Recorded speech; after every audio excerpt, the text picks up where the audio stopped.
Hello everyone, hi, how are you? I hope guys are too good too well. So guys, in this lecture we have discussed about nationalism in India and this is a very important chapter for your board examination. Okay guys, so today we are come with a timeline of this chapter. Okay, so without wasting any time, let's just start it. Okay, so now first of all, we have looking at overview of this chapter. Okay overview chapter का क्या है I know आप लोगों की जो पूरी syllabus है वो कंप्लीट हो चुकी है and at that time you revise all the syllabus right तो बट फिर भी हम ओवरव्यू जरूर ले लेंगे इस चैप्टर का ठीक है। ओवरव्यू क्या होता है, महात्मा गांधी आते हैं साउथ अफ्रीका से रासिज्म को ख़त्म करके यहाँ पे वो नया मैथड लेके आते हैं सत्याग्रह। टॉपिक यहीं पर है कि सत्याग्रह है क्या, ये कैसा वर्क करता है, इसकी मीनिंग क्या है, इंडिया के लोगों ने उसको कैसे देखा।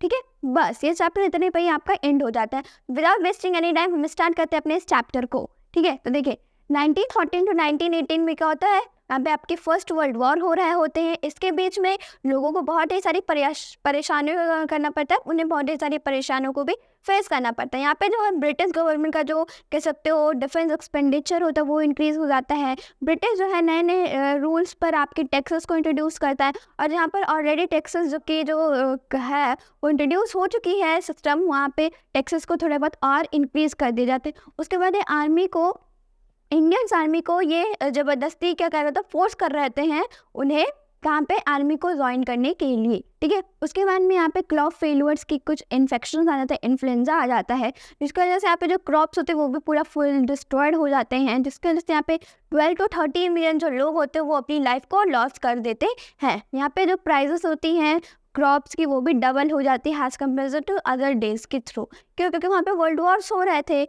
लोगों को जो गवर्नमेंट उसे पैसे की ज़रूरत थी। ठीक है, तो इन्हीं सब चीज़ों की वजह से सारे जो रूल्स है वो आपको इंट्रोड्यूस करवाए गए थे। तो ये था।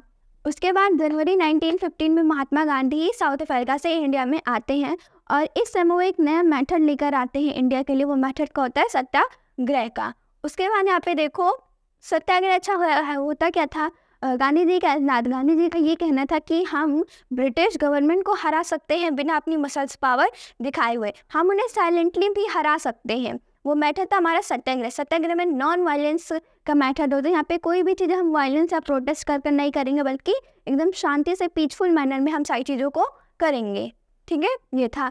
रॉलेट एक्ट आता है 1919 में, पास बाई इंपीरियल लेजिस्लेचर। ये किसके थ्रू पास किया जाता है, आपकी ब्रिटिश गवर्नमेंट के थ्रू पास किया जाता है। क्यों? क्योंकि ब्रिटिश गवर्नमेंट इस एक्ट को क्यों पास करता है, क्योंकि जो इंडियन के पर्सन थे वो लोग क्या कर रहे थे, वो रिवोल्यूशनरीज एक्टिविटीज़ को ज़्यादा से ज़्यादा शो कर रहे थे। इसकी वजह से ब्रिटिश गवर्नमेंट को कहीं ना कहीं डर था, फेयर था उसको कि क्या पता इंडिया कहीं हमको हरा ना दे। इस वजह से इन्होंने एक्ट पास कर दिया था, रॉलेट एक्ट। ठीक है, इसमें क्या होता था, इसमें लोग जो भी कोई व्यक्ति अगर जो रिवोल्यूशनरी एक्टिविटी करता हुआ मिलेगा उसे 2 साल के लिए जेल में डाल देंगे बिना किसी ट्रायल के, अब बिना किसी इंफॉर्मेशन के फैमिली मेम्बर्स के। ठीक है, तो ये था रॉलेट एक्ट। इसके बाद में इंडिया इसे क्या कहता था, इंडिया इसे ब्लैक लॉ कहता था। क्यों? क्योंकि ये सडनली पास किया गया था ब्रिटिश के थ्रू। उसके बाद में यहाँ पर गांधी जी जो होते हैं वो रीजनल सत्याग्रह स्टार्ट कर देते हैं। रीजनल सत्याग्रह में क्या करते हैं, ये हड़ताल करते हैं। 6 अप्रैल को यहाँ पे क्या होता है, हड़ताल होती है। ये पीसफुल मैनर में हड़ताल हो रहा होता है। उसके बाद यहाँ पे 10 अप्रैल को पुलिस अटैक हो जाती है, यहाँ पे लोग पुलिस अटैक करते हैं। ठीक है, अब उसके बाद गांधी जी क्या सोचते हैं, उसके बाद हम यहाँ पे जलियांवाला बाग देख लेते हैं। उसके बाद गांधी जी का यहाँ नहीं, हम ये देख लेंगे क्योंकि रीजनल सत्याग्रह ज़्यादा अच्छा है। उसके बाद गांधी जी का यहाँ पर जो होता है वो 3 रीजनल सत्याग्रह को लॉन्च करते हैं पूरे ब्रॉड लेवल पे। वो 3 सत्याग्रह क्या थे, देखो 3 रीजन में इन्होंने किया था। पहला था चंपारण सत्याग्रह, जो कहाँ पे किया गया था, बिहार में किया गया था। कितने में किया गया था, 1917 में किया गया था। यहाँ पे क्वेश्चन बहुत अच्छे से बन के आते हैं। डिफाइन दी 3 सत्याग्रह। ठीक है, क्या था ये सत्याग्रह, तो चंपारण में देखो, चंपारण में क्या है, यहाँ पे प्लांटेशन वर्कर्स के लिए, किसके लिए यहाँ पे था, एक मिनट में यहाँ पे लिख देती हूँ आपके लिए। यहाँ पर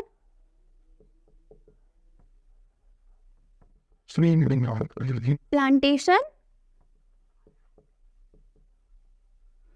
यहाँ पे किसके लिए हो रहा था, ये प्लांटेशन वर्कर्स के लिए हो रहा था। ठीक है, यहाँ पे लोगों को फोर्स किया जा रहा था कि आप काम करो, आप ज़्यादा ज़बरदस्ती से काम का यहाँ पे करवाया जा रहा था। उसके बाद खेड़ा में देखते, खेड़ा कहाँ पे, गुजरात में। इसमें यहाँ पे कब हुआ था, 1918 में यहाँ पर जो सत्याग्रह था वो लॉन्च किया गया था। यहाँ पे क्या था, यहाँ पे लोग किसके लिए परेशान थे, यहाँ पे लोग रिवेन्यू के लिए परेशान थे। यहाँ पे लोगों को रिवेन्यू ज़्यादा देनी पड़ रही थी। उसके बाद अहमदाबाद में क्या था, माइल वर्कर जो होते हैं, माइल,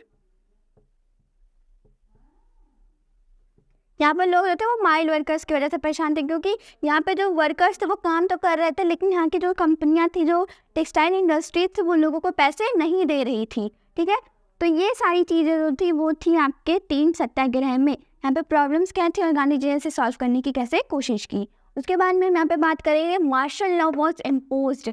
यहाँ पे जो ये सारी चीज़ें, यहाँ से ये 10 अप्रैल के बाद में मैंने एरो बनाया ना, हम इस एरो पे भागेंगे। ठीक है, 10 अप्रैल के बाद हम ये चीज़ देखेंगे। तो 10 अप्रैल के बाद में यहाँ पे क्या हो जाता है, जो मार्शल्स के लॉ होते हैं वो इम्पोज हो जाते हैं। इस मार्शल लॉ में क्या होता है, यहाँ पर अब जो पूरी कंट्रोल होगी वो एक स्टेट या एक एरिया की, अब वहाँ पे उसे कौन गवर्न करेगा, आर्मीज वहाँ की गवर्न करेंगी। ठीक है, तो आर्मी जो थी उसमें जो यहाँ पे कमांड किसके पास गई थी, जनरल डायर के पास गया था। ठीक है, 13 अप्रैल 1919 में क्या हो जाता है, यहाँ पर जलियांवाला बाग मैसेकर हो जाता है। ये एक इंसिडेंट था बेसिकली। इंसिडेंट किस वजह से होता है,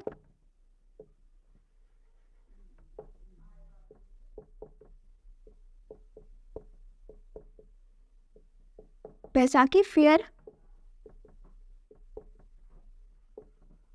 अमृतसर में होता है।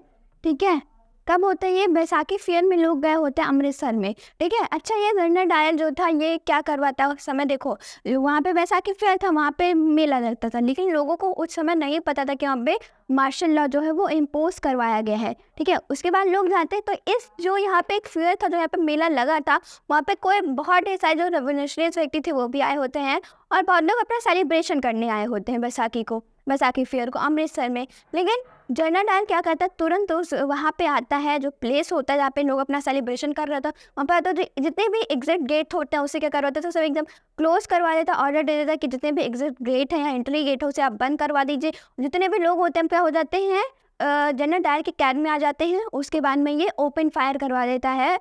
ओपन फायर में ये क्या करवा देता है, ओपन फायर करवा देता है। ओपन फायर में मिलियंस ऑफ पीपल जो होते हैं लॉस्ट देयर लाइफ। ठीक है, यहाँ के बाद में मिलियंस ऑफ जो पीपल जो अपनी लाइफ को क्या कर देते हैं, खो देते हैं। ठीक है, कुछ लोग होते हैं जाके कुएं में कूद जाते कि कहते कि हम ब्रिटिश के गोली से तो नहीं मरेंगे, हम खुद से मर जाएंगे। बहुत लोगों से गोली लग जाती है तो हम मर जाते हैं। तो ये पूरी बात थी आपकी जलियांवाला बाग तक इंसिडेंट तक। ठीक है, नेक्स्ट वीडियो में मिलते हैं आपसे इसी के नेक्स्ट पार्ट, इसी के नेक्स्ट थोड़े से और टॉपिक्स को लेकर के। ठीक है, तब तक के लिए take care and bye bye. आप लोग इसको बहुत अच्छे से पढ़ेगा, ये कहीं कन्फ्यूजन तो मुझसे जरूर पूछेगा कमेंट में। तब तक के लिए बाय बाय।